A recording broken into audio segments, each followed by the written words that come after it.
Lo que vamos a disfrutar de lo que Dios tiene para nosotros. Esta tarde es un privilegio grande tener con nosotros a un gran amigo, un siervo del Señor, el pastor Luis Lima. Nos conocemos de hace muchos años, ¿verdad? Luego estuvimos juntos en restauración, y de allí pues Dios nos ha mandado a diferentes lugares, ¿verdad? Y ahora es un privilegio tener al pastor Luis Lima con nosotros. Y él será el portador esta tarde de la palabra del Señor. Así de que recibimos al pastor Luis Lima con un aplauso, hermanos, al Señor. Disfrutemos de la palabra del Señor. Amén.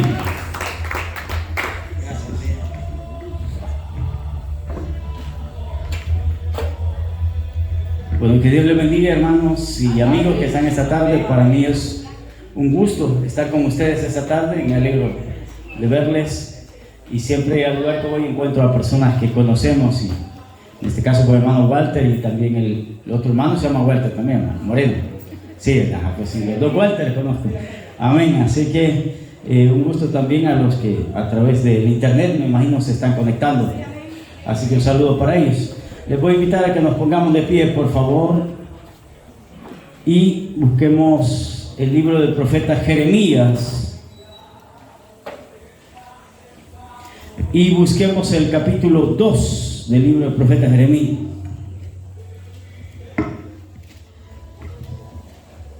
Me dice amén cuando lo tengan, por favor. Jeremías capítulo 2. Y vamos a leer los versículos 4 y 5.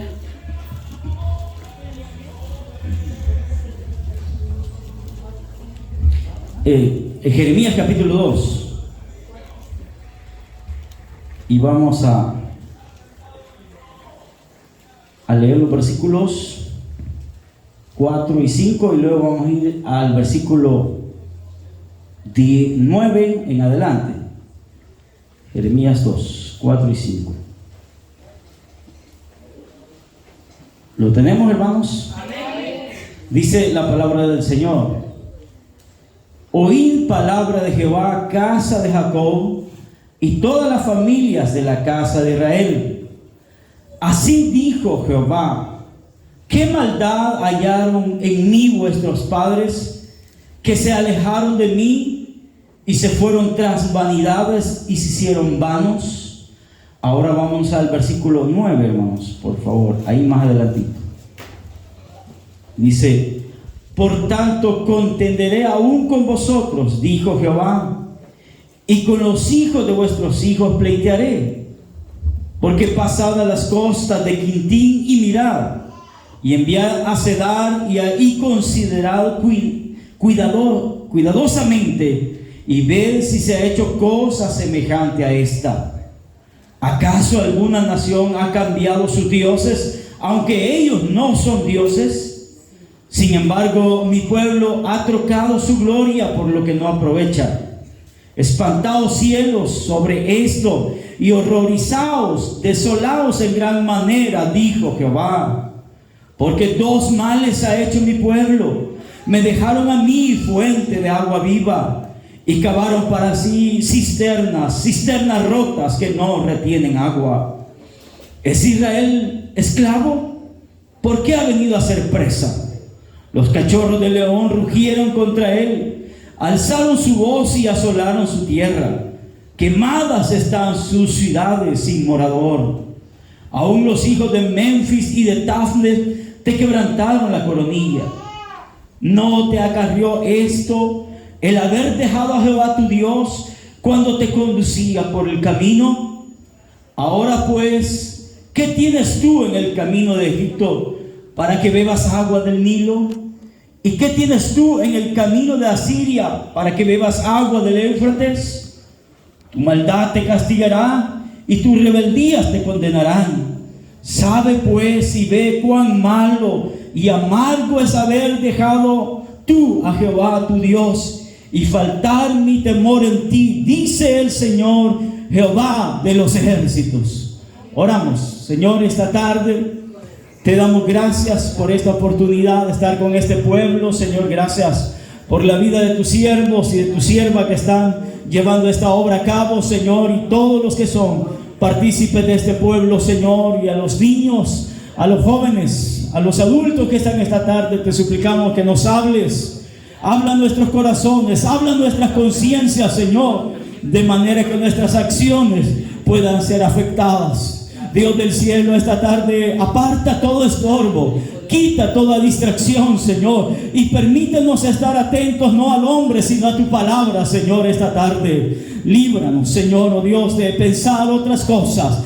Danos, Señor, tu palabra esta tarde.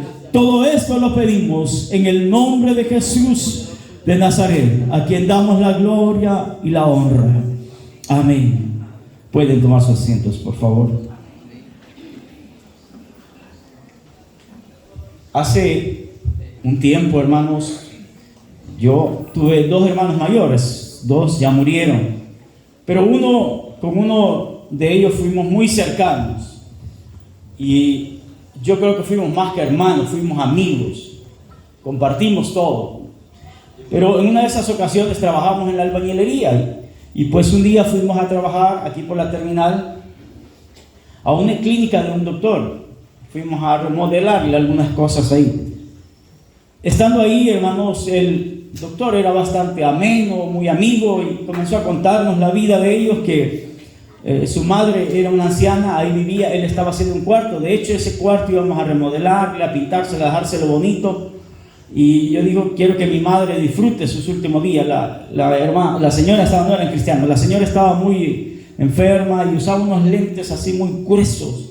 Y me dice, mire, mi mamá usa esos lentes porque ella se gastó su vista trabajando día y noche para darnos estudio. Él era doctor y sus otras dos hermanas eran licenciadas. Pero la mamá de él dice que se gastó la vista trabajando día y noche en la costura, y hacía cortinas y toda clase de cosas para poder sacar a sus hijos adelante. Y entonces me dijo, ella se gastó su vista. Y mi hermano, recuerdo que le preguntó, bueno, ¿y su papá? Le dijo, en todo esto, ¿dónde estaba? Mire, mi papá, le dijo, es triste porque cuando yo recuerdo, él tenía como 5 o 6 años cuando mi papá emigró para los Estados Unidos. Y le dijo, nos ayudó unos 2 o 3 años y de repente no supimos más nada de él. Eso nos contó estando ahí. Y miren las cosas que suceden.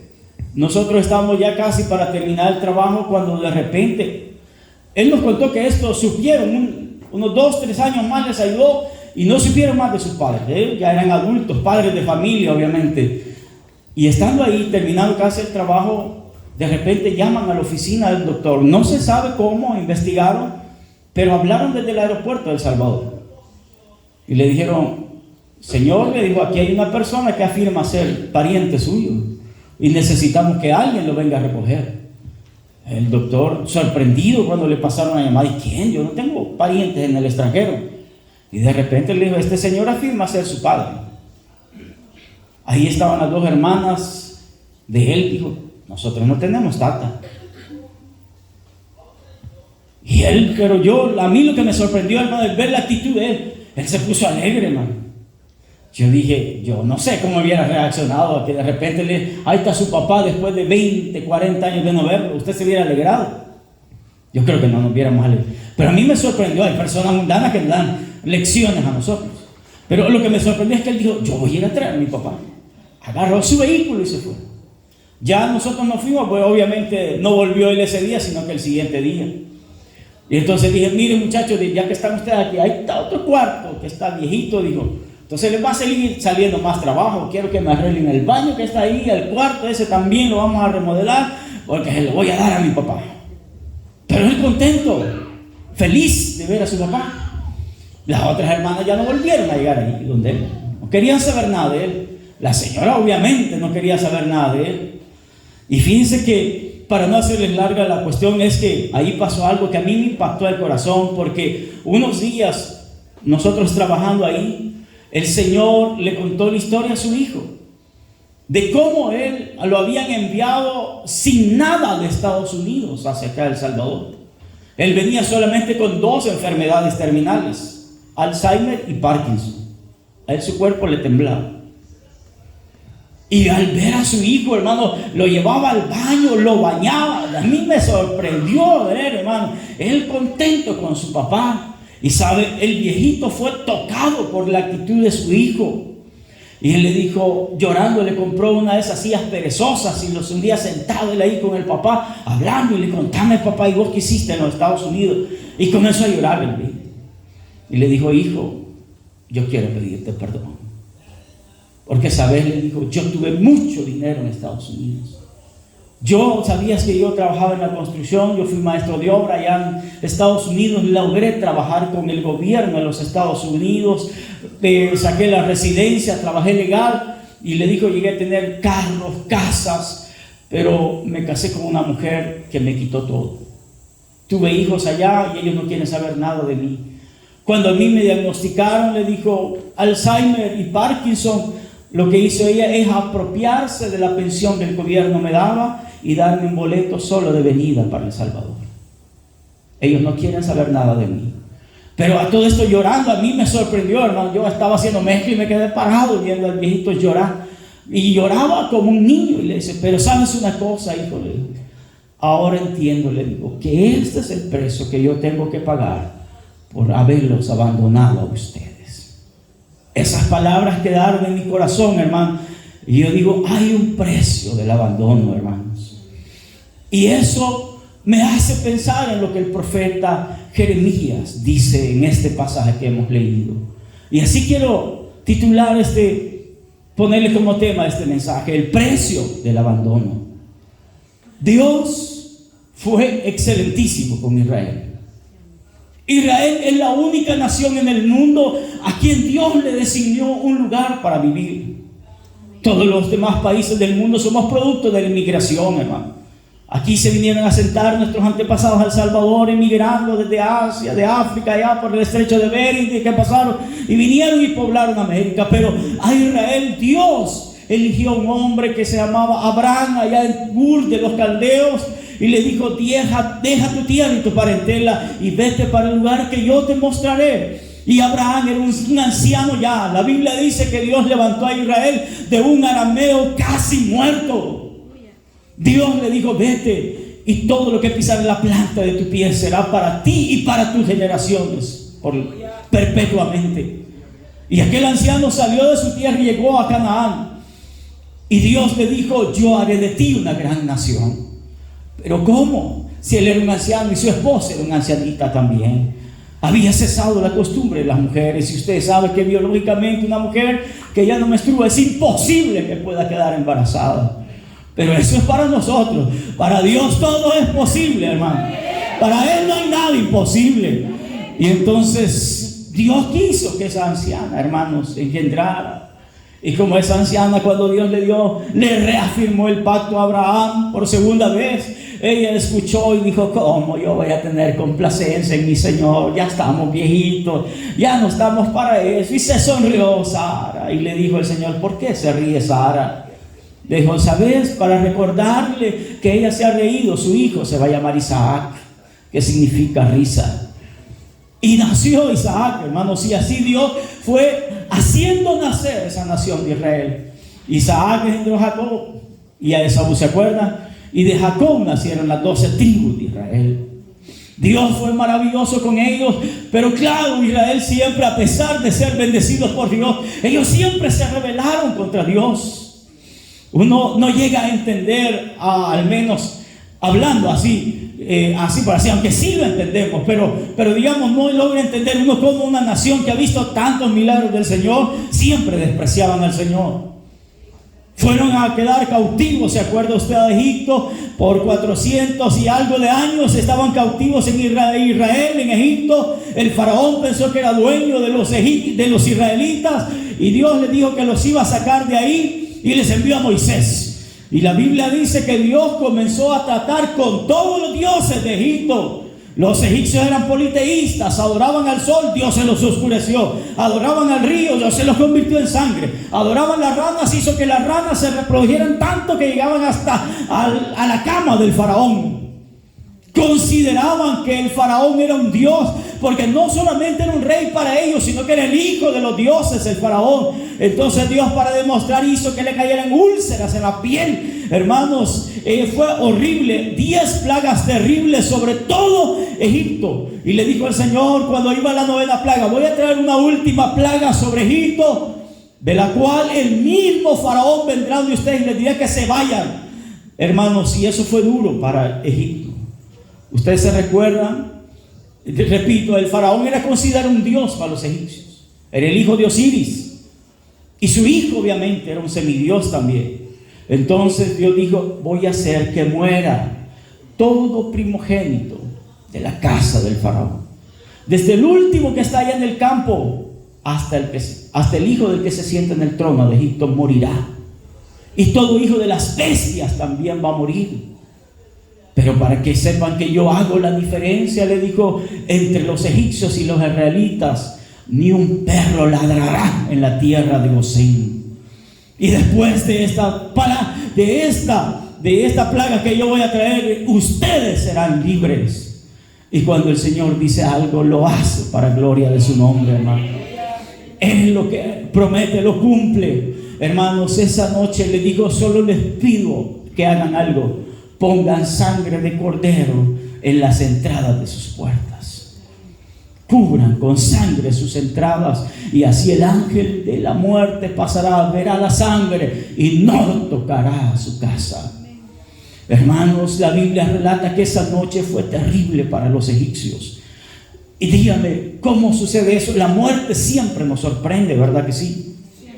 Uno ve personas llenas de vida. Le contaba el hermano Walter, ahora ha muerto un amigo ahí que era de restauración también, un hombre grandote, medía como unos 75 de alto, cholotón.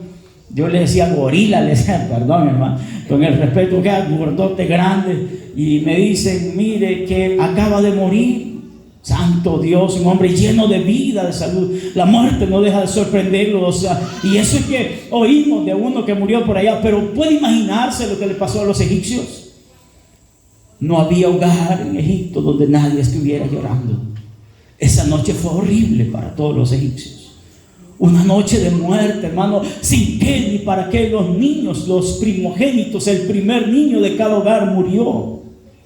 Y no solamente murió del campesino allá que servía, que cultivaba trigo para el faraón, sino que murió el hijo, el heredero al trono del faraón.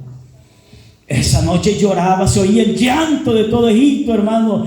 Pero sabe una cosa, en Gosén ellos estaban preparando la salida de Egipto. La Biblia dice que nadie de los hijos de Israel murió ni padeció nada, porque Dios conoce a los suyos, hermano. Y Dios sabe hacer la diferencia entre los que son suyos y los que no son de Él. Dios lo conoce bien. Esa noche fue trágica para Egipto, pero significó la libertad de Israel.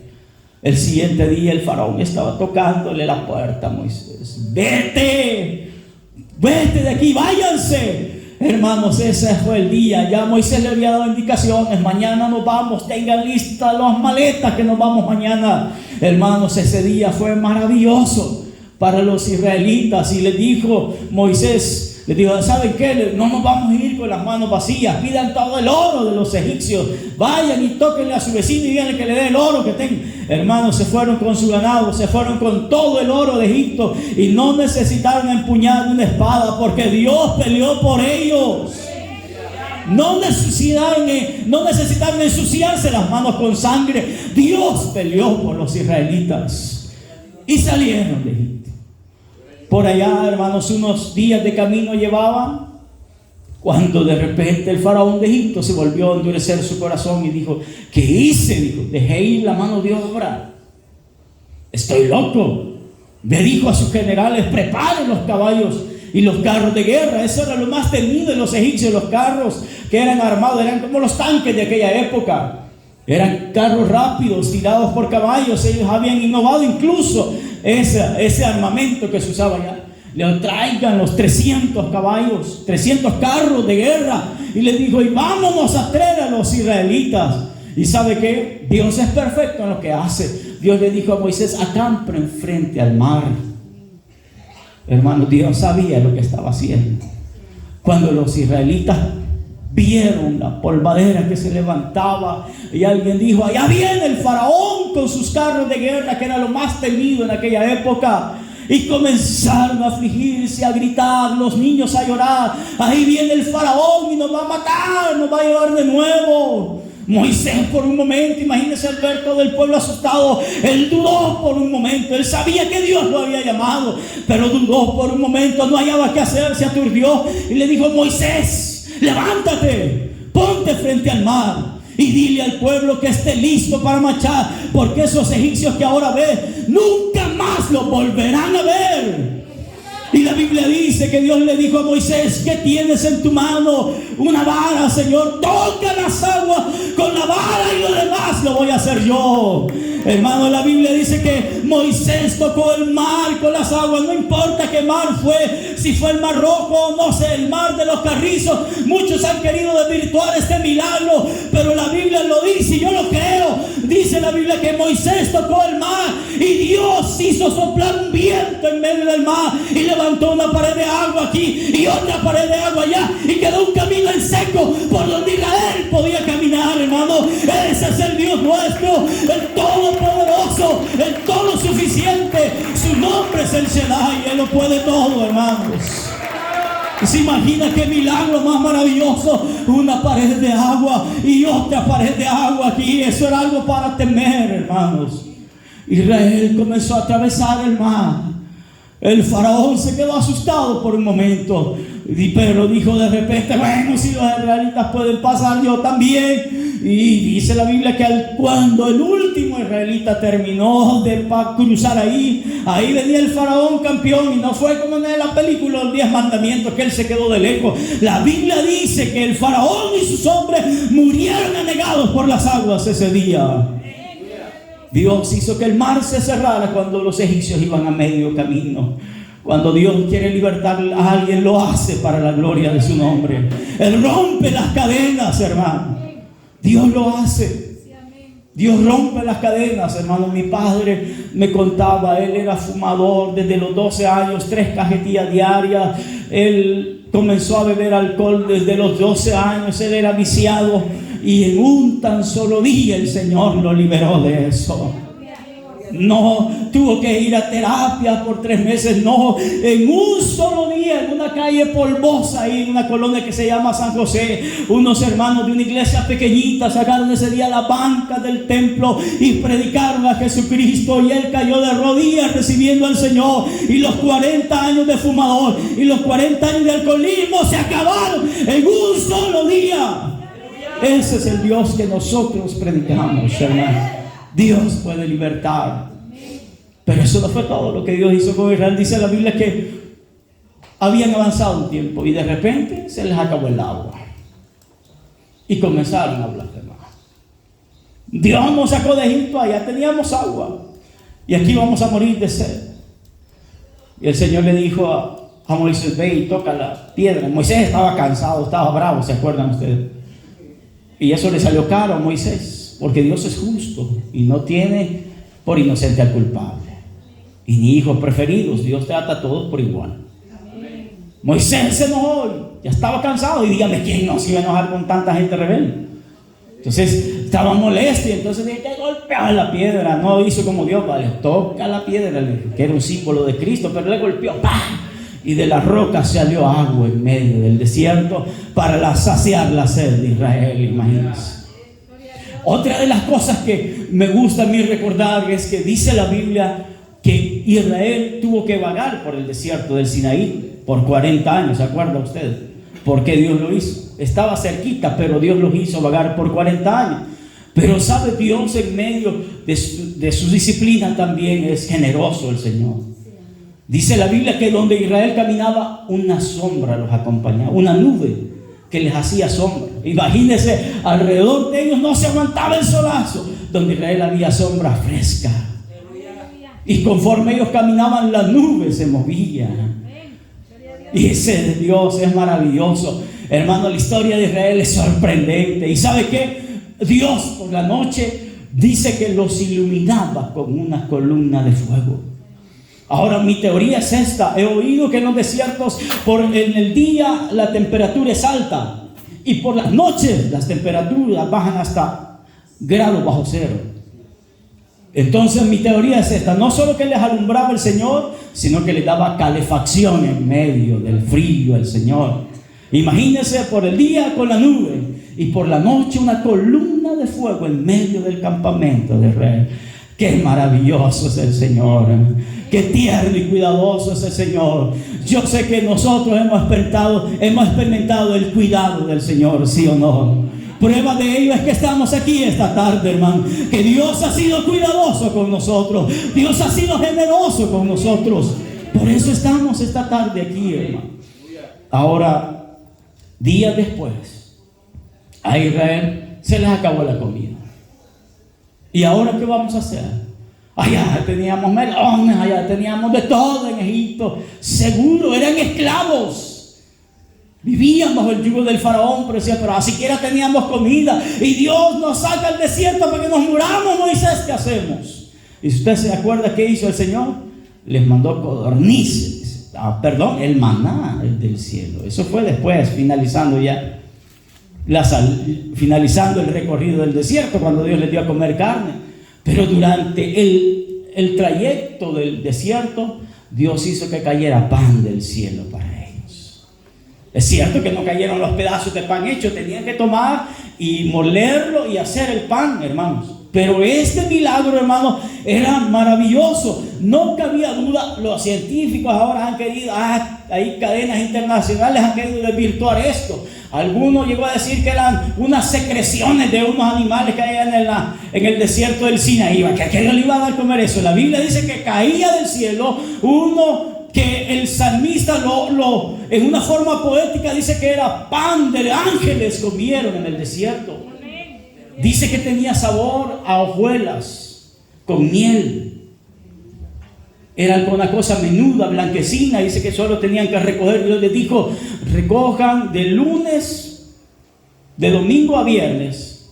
Va a caer por las mañanas. Recojan todos los días. Pero el viernes recojan el doble, porque el sábado no va a caer. Y así sucedió. Y este milagro, imagínense qué maravilloso ha de haber sido solo salir y a traer el pan, sin andar gastando ni un centavo. Es como si el que vende francés nos va, aquí está el pan, aquí regalado, todos felices. ¿Se imagina? Ahora este milagro no ocurrió una semana, no ocurrió 3 meses, no ocurrió 5 años, ni 15 años. Esto se dio por 40 años. El Señor estuvo alimentando sin faltarles un día su alimento. Él es Jehová Jireh, el Dios proveedor. ¿Se imagina? Por 40 años vieron caer pan del cielo. No tenían que hacer más nada que recogerlo, molerlo y tostarlo. Y comer durante 40 años de gratis. Ese es el Dios. Fue maravilloso con Israel. Y cuando Dios los hace entrar a la tierra que ya Dios le había prometido después de vagar 40 años, ustedes saben cómo Dios trató con ellos. Les dio reyes, les dio profetas, les dio hombres enviados por Dios para que los dirigiera. Y siguieron viendo tantos milagros Israel en la época de la conquista de la tierra. Vieron cómo los gigantes caían delante de ellos. Vieron cómo murallas caían delante de ellos sin tener que mover sus manos y sus pies. Dios hizo maravillas para con Israel. Los estableció en la tierra. Les dijo: esta tierra, todo lo que ustedes puedan ver desde aquí hasta el oriente, va a ser suyo. Dios les entregó un terreno gigantesco, no los 20,000 kilómetros que ahora tiene Israel. Dios les entregó más que eso. Simplemente Israel no quiso conquistar más. Por eso ahora las naciones en la actualidad se jactan y peleando la tierra de Israel. Si esa Dios se la dio a ellos por heredad perpetua. Y no les dio ese pedacito que tienen ahora, les dio todo a Siria completa. Pero ahora, hermanos, Dios les entrega la tierra. Y saben que lo más maravilloso es que desde que venían en el desierto, Dios mandó a Moisés que construyera una tienda de campaña, un tabernáculo. Porque Dios quería morar en medio de ellos. Dios quería estar cerca de su pueblo y les estableció un tabernáculo y le dijo a Moisés, le dio la descripción, hazlo de esta forma. Y sabe, cuando entran a la tierra prometida, un hombre de Dios tuvo en su corazón, Señor, le dijo, ¿cómo es posible que nosotros ahora tengamos palacio y todos los israelitas tengamos casa? Pero el arca del pacto, el símbolo de tu presencia, está en una carpa. ¿Cómo es posible, Señor? Déjame construirte una casa para tu nombre. Ese hombre se llamó David y desde su juventud él estuvo ahorrando para levantar un templo para el Señor. Dios le dijo, he conocido tu corazón y sé que tiene buenas intenciones, conozco tu corazón, pero has sido un guerrero, has derramado mucha sangre, y el hombre que va a edificar mi templo no tiene que ser un guerrero ni alguien que haya derramado mucha sangre. Pero sabes una cosa, le dijo, yo veo tu corazón sincero, y aunque tú no vas a hacerme la casa, se la voy a conceder a uno de tus hijos. Y David lloró delante del Señor y le dijo, gracias, Señor, por tomar en cuenta mi familia y permitir que mi familia construya casa para tu nombre. Y sabe, aquel hombre Salomón construyó la casa del Señor. Se gastaron miles de dólares.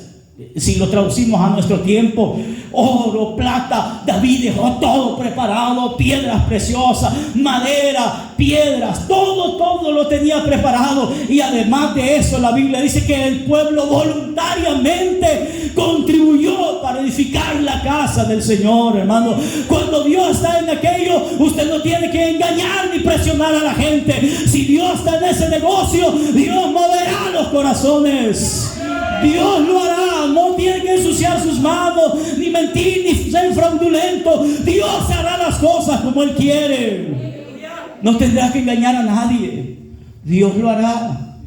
Dios moverá corazones. Y Dios lo hizo, hermano. Pero sabe, el día que Salomón terminó aquel templo e hizo trasladar el arca de Silo hacia el lugar a Sion, donde se había edificado el templo, fue un día de alegría para todos los israelitas. Era algo maravilloso, por fin un templo en Israel. Todas las culturas de esa época tenían templo a sus dioses, pero Israel no había edificado templo al único y verdadero Dios. Entonces Salomón sacrificó cientos de toros, así puso en sacrificio, becerros y corderos también. Dice la Biblia que se sacrificaron cientos. Salomón fue abundante en la ofrenda que ofreció al Señor. Y después que él hizo una oración tremenda, hermanos, ahí le dijo, Señor, que tu nombre, que tu presencia esté en esta casa, que cuando alguien se siente enfermo, herido o cualquier problema le pase, que venga a este lugar y tu presencia esté aquí, Señor. Eso le pidió Salomón, que tu presencia esté en este lugar. Y la Biblia dice que cuando él terminó, él se había hecho como una tarima así frente al templo, donde él estaba orando delante del Señor, y ahí estaba todo el sacrificio ofrecido por Salomón para Dios. Y dice que cuando él terminó de orar, dice la Biblia que fuego cayó del cielo y consumió los cientos de holocaustos. Y ese día dice que la gloria de Jehová descendió sobre aquel templo, hermano, que los sacerdotes no podían entrar porque la gloria de Dios estaba ahí en ese lugar. Que la gloria de Dios se derrame en cada templo donde se adora su nombre, iglesia. Que Dios se derrame en este lugar, que cuando usted entre por esa puerta sienta que Dios está aquí. No importa si no hay piso, no importa si no hay ventana, la gloria de Jehová debe estar en este lugar. Que eso se derrame, que los enfermos sean sanados, que los heridos sean consolados. Eso es lo que los pastores deben procurar en este templo. Que la gloria de Jehová esté aquí, que la sequidad de Dios se derrame en este lugar, iglesia. Hoy falta tanto eso en los templos. Hoy falta tanto en los templos, hermano, que la gloria de Dios descienda en cada lugar. Que Dios se deje sentir en cada culto, hermano. Eso anhélenlo, por favor. Pídanlo a Dios. No importa si no llegaran a terminar este templo, pero que la presencia de Dios esté aquí, hermanos. Lo demás sale sobrando. Lo importante es la presencia del Señor. Eso fue lo más maravilloso de aquel templo. Desde aquel día una nube permanecía sobre el templo. ¿Se imagina? Qué maravilloso ha de haber sido, hermano, poder salir de la tienda donde vivían o de las casas en esta y ver en medio del campamento allá en la ciudad de Sion, en una loma, y ver que la nube de Dios estaba ahí todos los días. No era por momentos, sino que Dios se quedó a vivir con ellos. ¿Se imagina? Que Dios se queda a vivir con nosotros siempre aquí. Ahora nosotros somos el templo. Este templo sí, cuídelo. Y no tanto de dietas, no, está bien, pero lo que más quiere el Señor es la santificación de nuestra vida.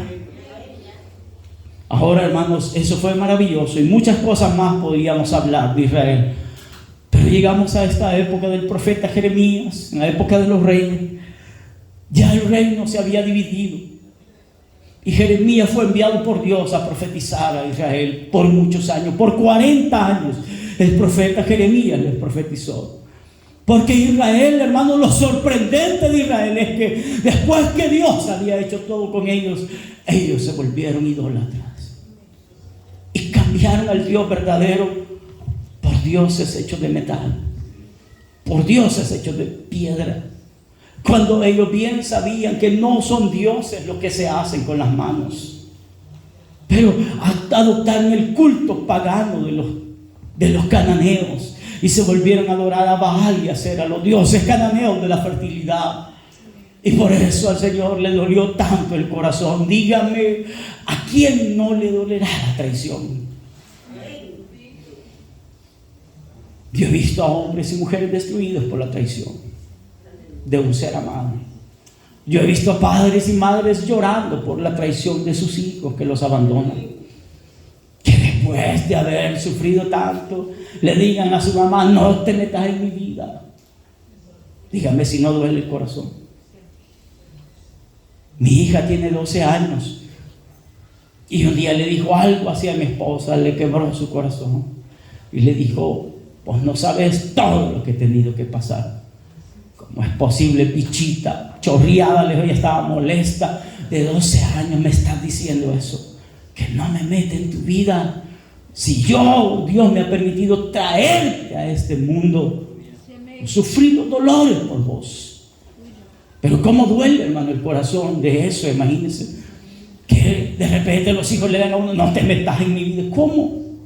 Si lo que más amamos son nuestros hijos, ¿sí o no? Y lo único que queremos para ellos es el bien, que sean personas de bien. Pero qué triste ver a los adolescentes rebeldes y soberbios diciéndole: ¿qué pasa? Que vos sos un viejo atrasado, desfasado, nos dicen ahora. Ya está desfasado, vos actualizate, hombre. Qué triste es eso.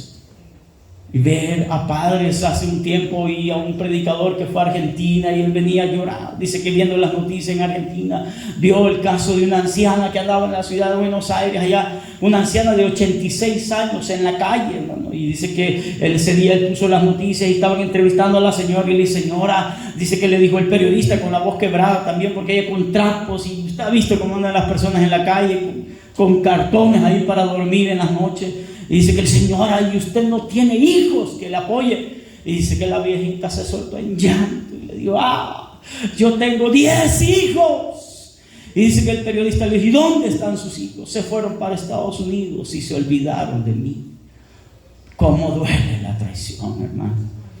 A Dios le dolió la traición de su pueblo y por eso manda a Jeremías: y dile a mi pueblo: ¿qué maldad hallaron en mí vuestros padres, que me dieron la espalda? Dios le dice al profeta Jeremías: dile a Israel: ¿qué es lo que hice mal yo para que ellos se apartaran de mí? Si todo este tiempo yo vine cuidándolo, alimentándolo, bendiciendo, derramando mi gloria sobre ellos, protegiéndolo de sus enemigos, les di victoria, les di tanto, dice el Señor. ¿Qué maldad hallaron en mí para que me den la espalda ahora? Dios había sido bueno con Israel, repito. Dios había sido maravilloso con Israel. ¿Y cómo es que ahora prefieren adorar a pedazos de piedra y palo y dicen: tú serás mi Dios ahora? Dígame cómo se sentía el corazón de Dios. Nosotros hemos hecho esa imagen y semejanza de Dios. Y si a nosotros nos duele la traición, la ingratitud, nos duele en el corazón, dígame a Dios que es perfecto. ¿Cómo no? Y le iba a doler lo que estaban haciendo los israelitas con él. Le dijo: ¿por qué han hecho esto? Me dejaron a mí. ¿Qué de malo hallaron en mí para que se fueran tras la vanidad y se hicieron vanos? Porque dos males ha hecho mi pueblo. Me dejaron a mí fuente de agua viva y se fueron a cavar cisternas rotas que no retienen agua. Miren a su alrededor, dijo Dios.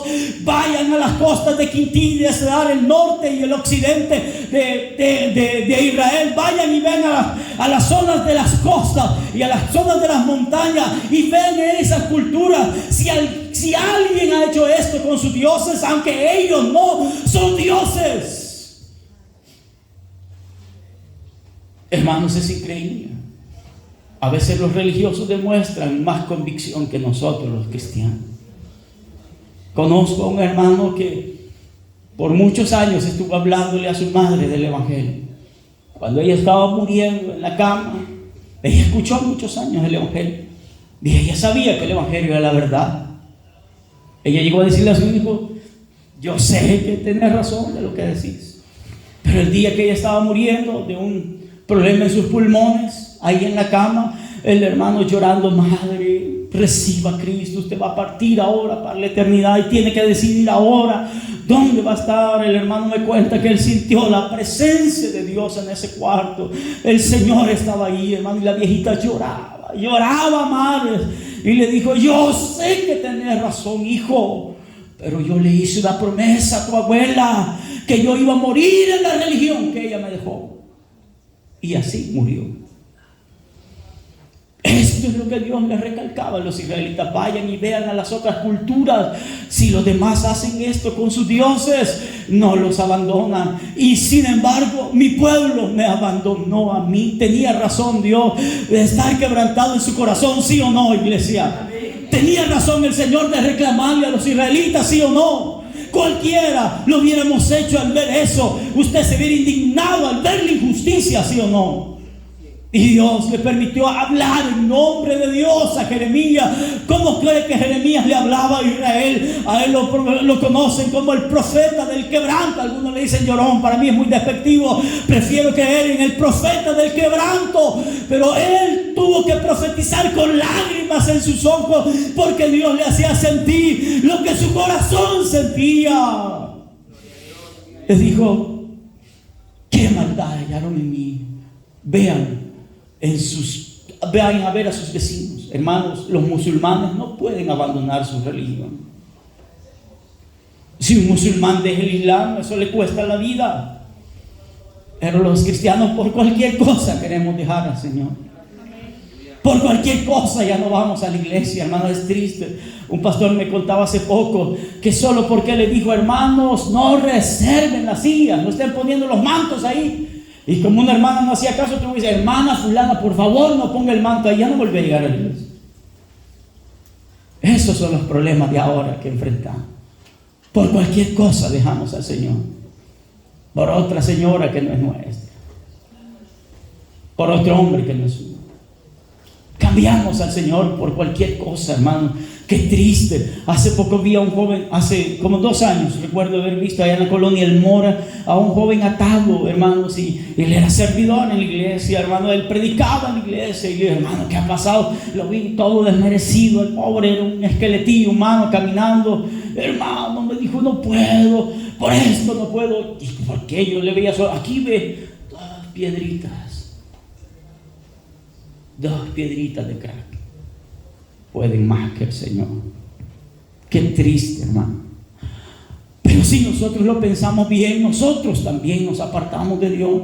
¿Qué es lo que ocupa nuestro tiempo? Ahora pasamos más tiempo en Facebook que hablando con el Señor. Ahora pasamos más tiempo en las redes sociales que hablando con el Señor. Un hombre de Dios llamado David Wilkerson, que en la época que comenzaron a salir los televisores a color, él se compró uno grande, él era pastor de una iglesia, y dice que un día viendo la televisión, le gustaba ver las películas de vaqueros, un día viendo la televisión, Dios le habló y le dijo: David, si ocuparas el tiempo que ocupas viendo televisión y te pusieras a orar, yo hiciera grandes cosas con tu vida. Ese día él comenzó a llorar. Pero dice que él no quería desligarse. Todo el Señor, acabo de comprar el televisor, pero voy a hacer una cosa. Si eres tú el que me hablaste, entonces voy a poner un anuncio en el periódico: vendo televisor y lo voy a dar más caro de que lo compré. Todavía. Y mire, hermano, dice que puso en el anuncio, ¿se acuerdan los clasificados? Que ahí casi nadie los ve, pero ahí los clasificados, pues se vende televisor nuevecito, dijo, no, por ponerle un precio $150.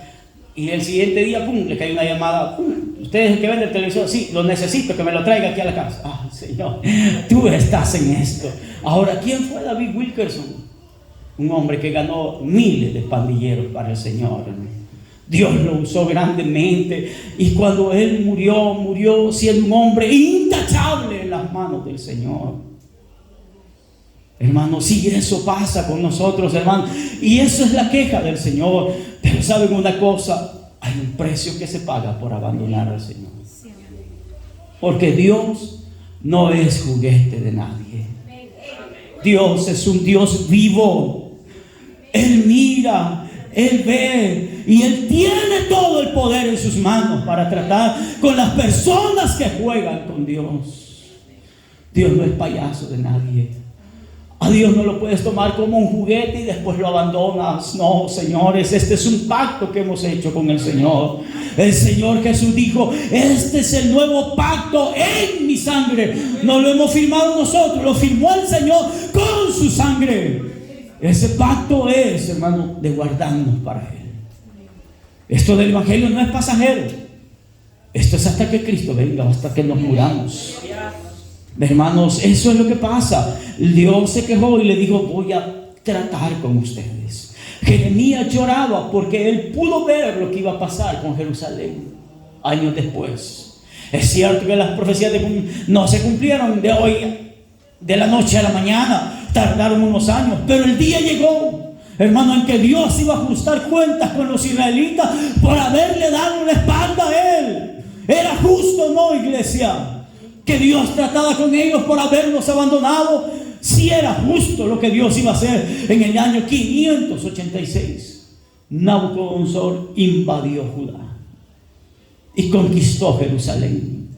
Rompió las paredes y los muros de Jerusalén, y Nabucodonosor entró con sus generales. Mataron a hombres, mujeres, niños, todos perecieron. Por eso es que no podemos decir: lo que yo hago no le afecta a nadie. ¿Cómo que no? Si tú eres padre de familia, todas las acciones que tú hagas te llevarán de encuentro a tu casa, te llevarán de encuentro a tus hijos, a tu esposa, a todos los que están alrededor de ti. Arrastrarás a tus padres también, como que no pasa nada. Como hijos arrastramos a nuestros padres también. Allá están las señoras en el 911 pagando $4 para meterles comida a los hombres que delinquen. Y los otros que están en el secón no se digan. ¿Sabe lo triste, hermano? Que daba una estadística la Universidad Evangélica, me parece hace unos 7 años atrás, que el 70% de los padres de los marosos eran cristianos. Qué triste. El 70% de los marosos eran hijos de cristianos. Que Dios nos guarde, hermano, de tomar las decisiones más correctas, porque si no, nuestros hijos pagan las consecuencias también. Así que Dios dijo: bueno, no quieren nada conmigo, está bien. Entonces ahí vienen los hombres del norte, los cuales van a ajustar cuentas con ustedes. Lo más trágico fue la muerte. Casi 500,000 personas fueron asesinadas por los babilonios. 500,000 personas fueron asesinados. La ciudad fue saqueada, y lo más trágico, el templo fue saqueado. El templo del Señor fue destruido, dejado en ruinas, y se llevaron cautivos a cientos de israelitas para Babilonia, y allá, hermanos, siendo esclavos, añoraban estar en Jerusalén. ¿Por qué? Porque el precio se paga. No se puede abandonar a Dios por cualquier cosa. Hoy soy y mañana no, hermanos. Hay otra estadística que da pero esta no fue del Salvador, fue de Latinoamérica. En Latinoamérica 6 de cada 10 personas han profesado ser cristianos. 6 de cada 10.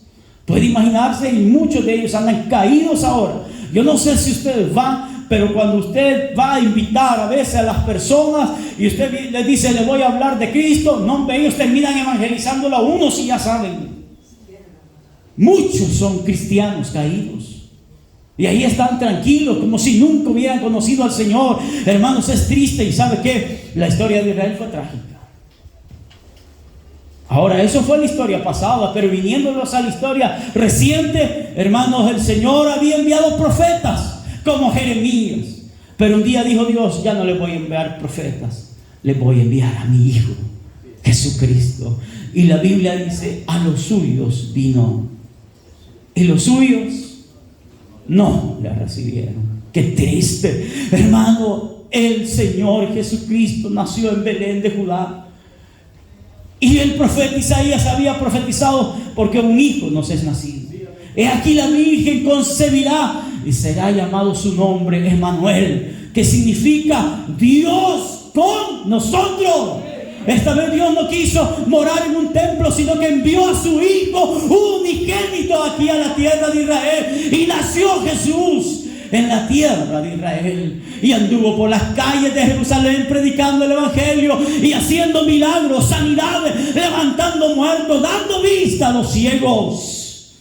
Pero sin embargo los israelitas dijeron, esto no es lo que nosotros esperábamos. Nosotros esperamos a un líder militar, político, que nos viniera a librar del lazo del yugo romano. No, Israel no entendía que había un problema más grande que ser esclavo de Roma. Había un problema más grande en nosotros, que éramos esclavos del pecado y estábamos muertos en nuestros delitos y pecados.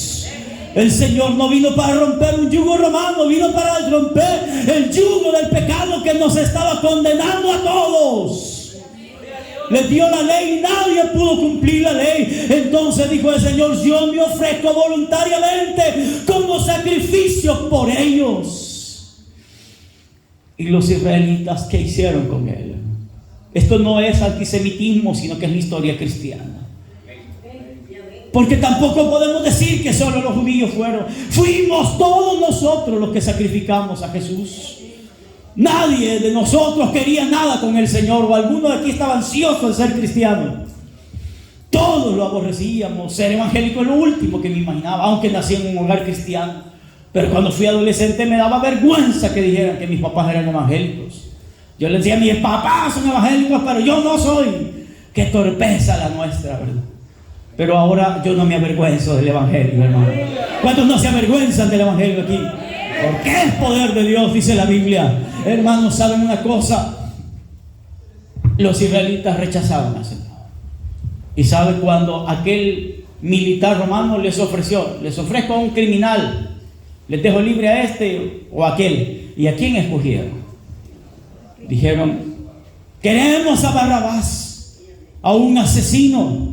¿Y qué hago con Jesús llamado el Cristo? Crucifícale. Una de las muertes más violentas de aquella época y más vergonzosa, y también condenada por la ley de Dios, porque el Señor había dicho por medio de Moisés, maldito el que muere en un madero. Pero el Señor estuvo dispuesto a hacerlo por amor a su pueblo en primer lugar y por amor a todos nosotros. Ellos le rechazaron. Pero también dice el versículo, a los suyos vino y los suyos no le recibieron. Mas a los que le recibieron les dio potestad de ser hechos hijos de Dios. ¿Cuántos son hijos de Dios esta tarde? Hemos recibido a Jesús. ¿Creemos en Jesús, sí o no? Creemos que Jesús es el camino, la verdad y la vida, y que nadie viene al Padre si no es por Él. Si iglesia lo creemos, creemos que Jesús es la puerta y el que entra por Él será salvo.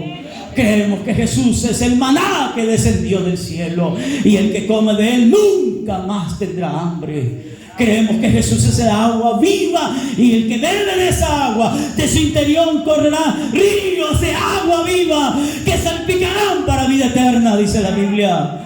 Creemos en eso, hermanos. Ahora, lo trágico de los judíos, lo crucificaron.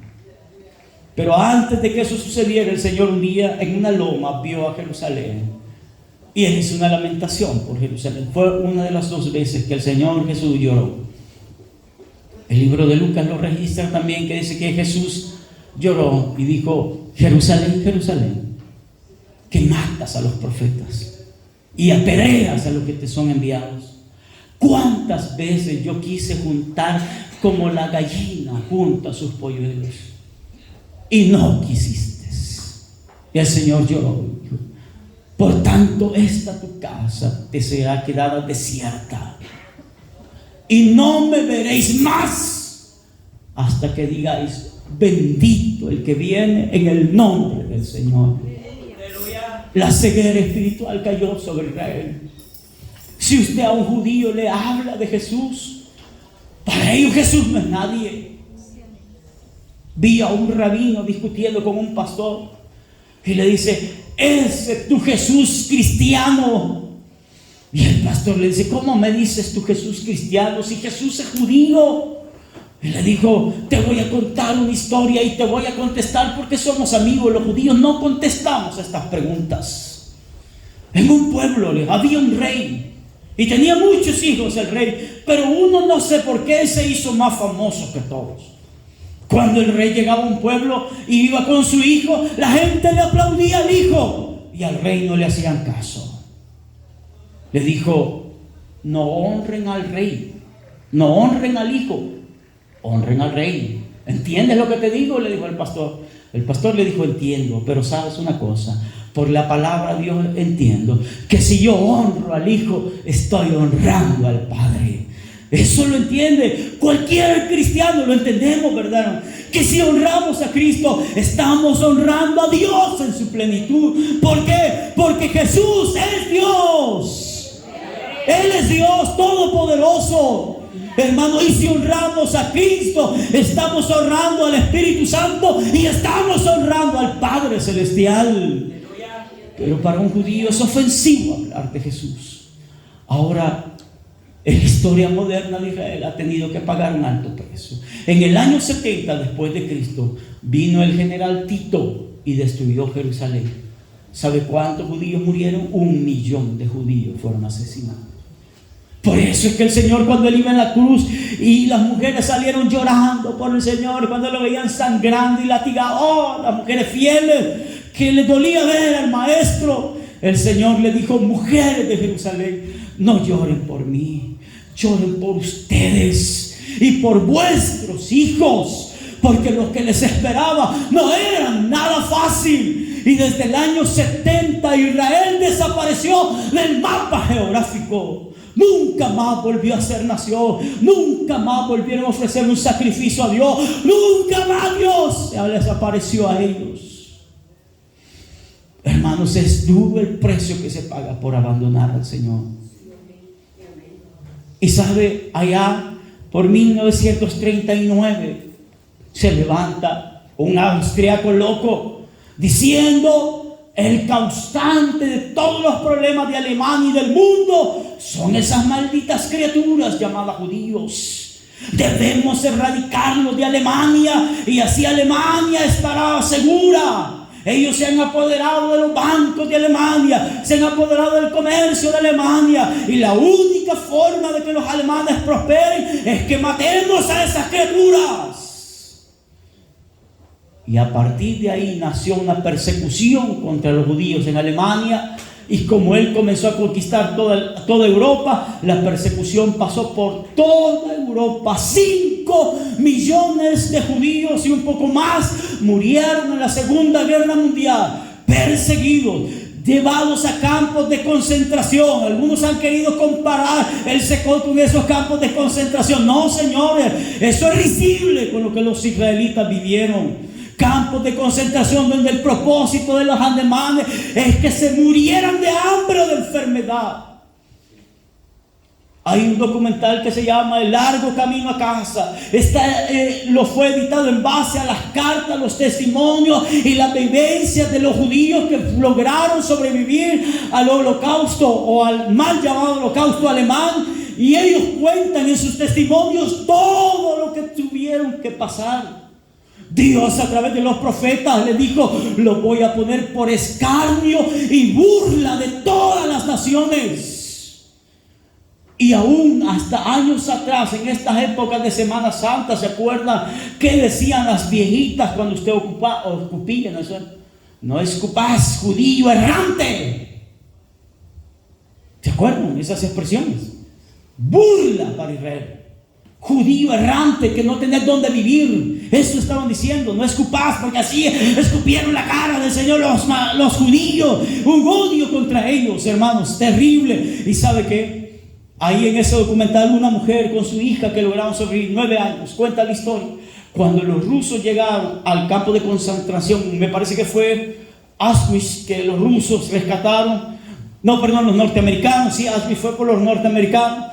Dice la mujer que ella ya estaban acostumbrados a ver muertos ahí. Todos los días amanecían muertos ahí donde ellos dormían. Estaban acostumbrados, y no crean que eran gente chapudita, eran hueso y pellejo. El cabello se les cayó, las uñas se les cayeron. Enfermedades, tenían piojos, tenían de todo, erupciones en la piel. Las fotos, vaya y ve en internet, ocupe para bueno el internet y vea las fotos del holocausto. Dígame si parecen personas, parecen monstruos. Flacos completamente, la carne pegada al hueso. Dice esa mujer en ese relato que cuando un soldado norteamericano fue el primero que se asomó al alambrado de púas donde ellos estaban del otro lado, esta mujer estaba con su hija, semidesnuda, ya no les importaba nada, la vida ya no valía nada, ellos solo esperaban la muerte. Cuando ella vio al soldado americano, Dios mío, vio que no era un alemán, y dice que ella conoció la bandera que llevaba de Estados Unidos, se alegró, por fin somos libres. Pero dice: nosotros nos habíamos acostumbrado a vernos a nosotros mismos, pero no veíamos como el mundo nos veía. Por primera vez entendí cuál era mi aspecto, porque como todos éramos iguales, nadie criticaba al otro porque andaba semidesnudo y horrible su aspecto. Pero dice que cuando el soldado americano llegó a unos cuantos metros de la barrera que hacía el cerco de púa, el soldado se le abrían los ojos así, y lo primero que hizo fue vomitar al verla ahí. Dice: ese día, dice esa mujer, conocí un dolor que quizás ninguna persona en el mundo puede entender, solo los que estuvimos ahí. Dice que ella abrazó a su hija y comenzaron a llorar y se fue a esconder allá a la barraca donde ellos dormían, y pasaron llorando por 4 horas con un llanto que ningún orador de esta tierra puede entender. ¿Por qué, hermanos? Por abandonar al Rey de Reyes y al Señor de Señores. El precio que se paga es alto. Nosotros, hermanos, este es un llamado de advertencia para nosotros, iglesia. El precio de abandonar al Señor es alto.